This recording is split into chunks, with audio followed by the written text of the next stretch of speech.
Hey friends, welcome back. Miss Dable here, ready to read chapter 5 of Gooney Bird Greene. So let's get right into it. On Tuesday, all of the children, including Felicia Ann, arrived to school early. Even Malcolm, who had never been early before. Trisha had flowers in her hair, and Ben was wearing a vest. Kiko had a tiny bit of pink lipstick on her lips, and Barry Tuckerman was wearing a polka dot tie. Good morning, class, Miss Pigeon said. Don't you all look nice today? You do too, Miss Pigeon, the children said, and Miss Pigeon blushed.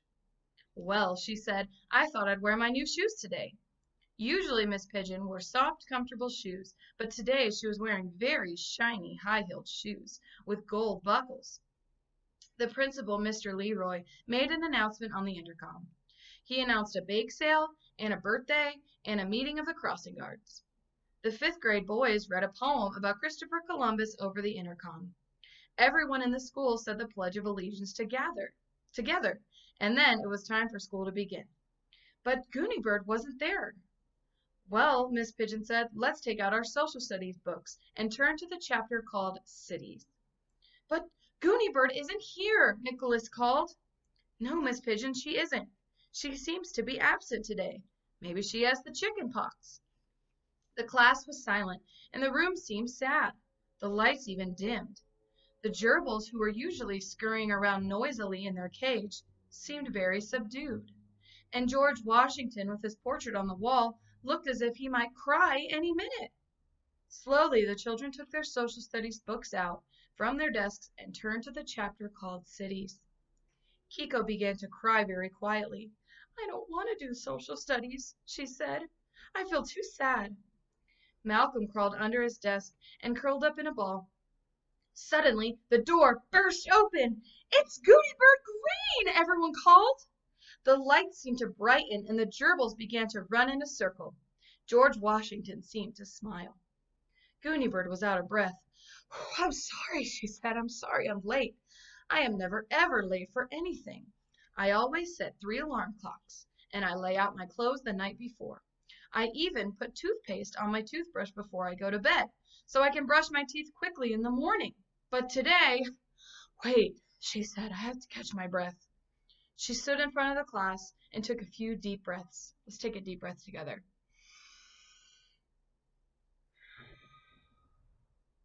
There, she said, I'm fine now.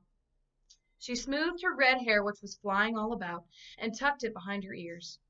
Today, Gooney Bird was wearing gray sweatpants, a sleeveless white blouse with a lace collar, and amazing black gloves that came all the way up to her elbow. This morning, she explained, I unexpectedly had to direct an orchestra. Orchestra? Asked Miss Pigeon. Yes, a symphony orchestra. Miss Pigeon smiled.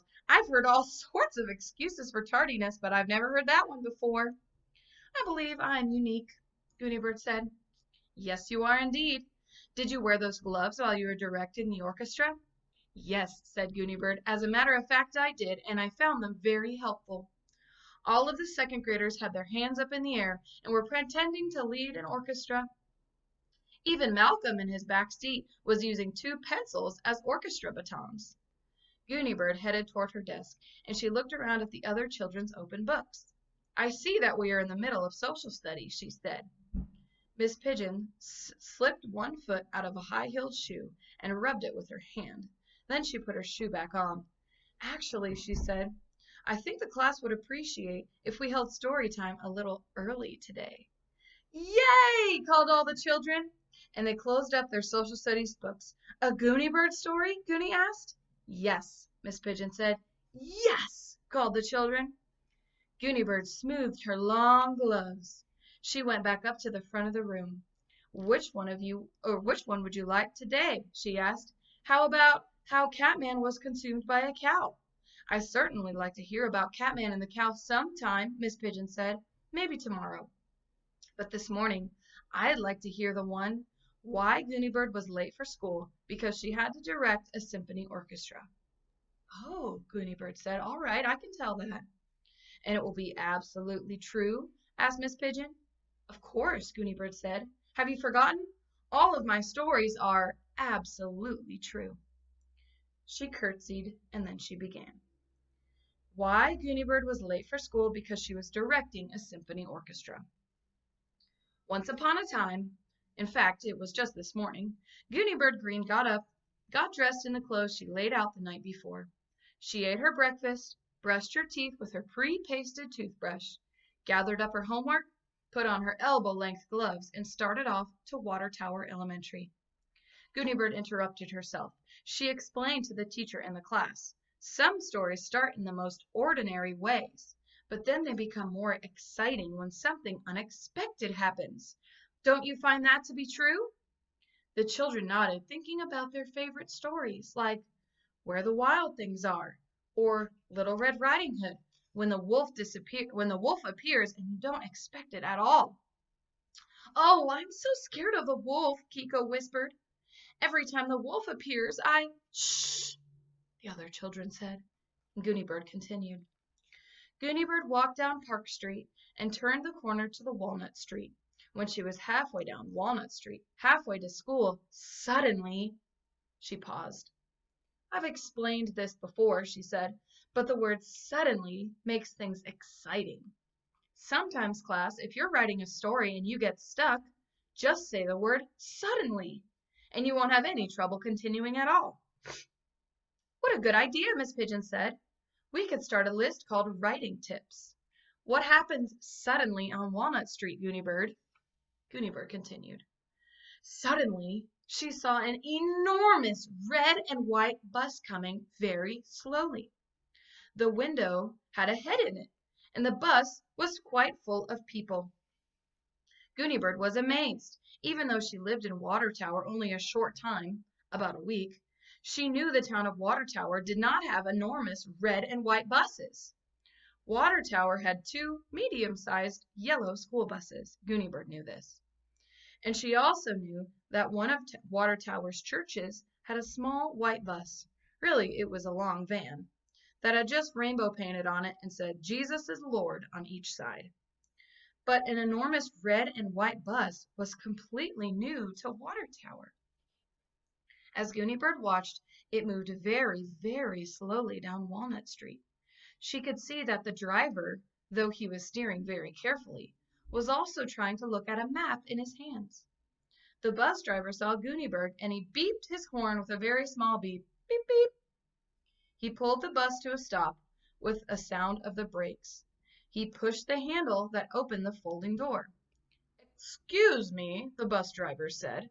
You look as though you're on your way to school. Yes, I am, Gooney replied. I certainly don't want to be late, because I am never, ever late. The bus driver looked as though he might begin to cry. I feel exactly the same way, he said. I am never, ever late. But this morning I have a terrible problem. And he held up his unfolded map. Do you need help folding your map? Gooney asked. It is hard to fold a map. I find that when you follow the creases very carefully. No, said the bus driver. My problem is that I am lost.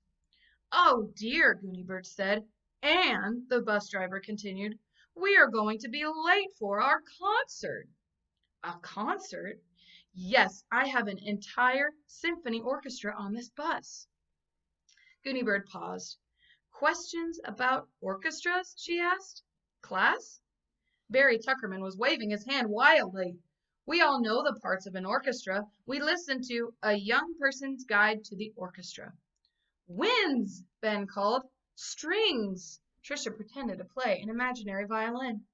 Brass, Chelsea called. She tried to make a trombone noise, but not very successfully. Percussion, said Malcolm, and he began to tap his 2 pencils in a rhythm on his desktop. And also, Barry cried out, his hand still waving, we listened to Peter and the Wolf. Oh, Kiko said in a small voice, I hate when the wolf comes. Every time the wolf appears, Shh, said the children, and Gooney continued. So Gooney climbed up the steps and got on the bus. Every seat was filled. There were men and women in the bus, all dressed in black. All the men were wearing black turtleneck shirts, and the women were wearing black long skirts. They definitely looked like an orchestra. but they looked very distressed. "Where are you supposed to go?" Gooney asked the bus driver. "To the town hall auditorium," he said. "We are supposed to play a concert there this morning." He looked at his watch. "It began 20 minutes ago," he said in a worried voice. "I will get you there," Gooney said. The bus driver called to the orchestra players. "This girl is going to direct us," he said. "Yay!" all the orchestra players called. Luckily, even though she had only lived in Water Tower for a week, Gooney knew exactly where the town hall auditorium was, because her father had pointed it out when they drove around town. "There's the hospital," her father said. "You go there if you happen to see a bank robber on the loose. There's the town hall. You go there if you want to see a ballet or a concert. Start the bus," Gooney told the driver, "and right turn at the very next corner." It was a good thing that she was wearing her long black gloves, because when she pointed, everyone could see her long, black pointing finger. There was no place for Gooney to sit down, and we all know that it is very dangerous to stand up on a bus while it is going, but she had no choice. She stood beside the bus driver and held on to the side of his seat. He promised to drive very carefully. "Next turn left," Gooney said, as she pointed. "And there we are. See that large brick building? That's the town hall auditorium." "Yay!" the orchestra players called again. The women began to comb their hair. "Thank you for directing us," they all said to Gooney as they got out of the bus. The bus driver opened the luggage compartment and lifted out cellos. "You will be late to school," one man said as he picked up his large black case. "Trombone," he explained. "Yes, I will," Gooney said. "I will be tardy." "Is there some way that we can thank you for leading our orchestra?" he asked. Gooney thought for a moment. Finally, she thought of a way and whispered it to the trombone player. He nodded. "Yes, we will do that." One by one, the musicians thanked Gooney She said goodbye and hurried down the street to Water Tower Elementary. She arrived at school just as the class was about to read cities in their social studies books. The end. "Questions, anyone?" Gooney asked. "Was there a drum player?" "Yes," Gooney said. "Every single part of a symphony orchestra was there, even a harp." "Oh," Malcolm said. "I wish I could have seen the drum player. I love drums." "You will," Gooney said. "Was there a flute player?" Chelsea asked. "Two," Gooney said. "I wish I could hear the flute players." "You will," Gooney said. "I have a question, Gooney Miss Pigeon said. "What was it that you whispered to the trombone player?" "A secret," Gooney said. "But you will find out at 12 o'clock sharp." "That's lunchtime," Miss Pigeon pointed out. "Precisely," Gooney said. "Now, shall we turn to our social studies?" All morning the children, and Miss Pigeon too, glanced again and again at the big clock on the wall. They did social studies and arithmetic and had a snack in the middle of the morning. Then they did reading and art. Finally, just as the clock hands moved to 12 o'clock, and the second graders were about to reach for their lunch boxes, Gooney announced, "Hey, there they are!" She pointed to large windows on the side of the classroom. The children all stood up and watched through the windows as a red and white bus pulled up and parked. When the door of the bus opened, the orchestra players came out one by one holding their instruments. They arranged themselves in a semicircle on the lawn, facing Water Tower Elementary. The conductor, holding a baton, stepped to the center and lifted his arms. "Too bad he doesn't have black gloves," Gooney said. Miss Pigeon opened the window so they could hear better, and the orchestra began to play a slow, stately melody. When it was finished, the conductor bowed. Then he turned to the windows and explained. "That was a saraband, a kind of dance. We'll play it one more time in honor of Gooney Greene." So the orchestra played a short saraband again, and the children danced around the class in a very serious and graceful way. And that is the end of Chapter 5. I hope you enjoyed it, and I'll see you again soon for Chapter 6.